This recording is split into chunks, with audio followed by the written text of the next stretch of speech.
मैचाङता झिलिमिली रहेछ चेङ्बा त कसरी सम्झौ यो मेरो मन सेतोमा गाला रातोमा ओठ चुलबुली रहेछिन् मैचाङता झिलिमिली रहेछ चेङ्बा त कसरी सम्झौ यो मेरो मन ओइ नाना ओइ नाना ओइ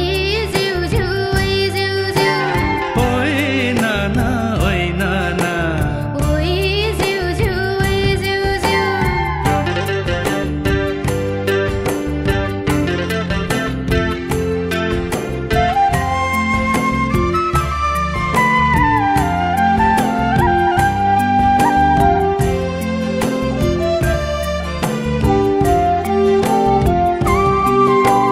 हाम्रो त आप्पाको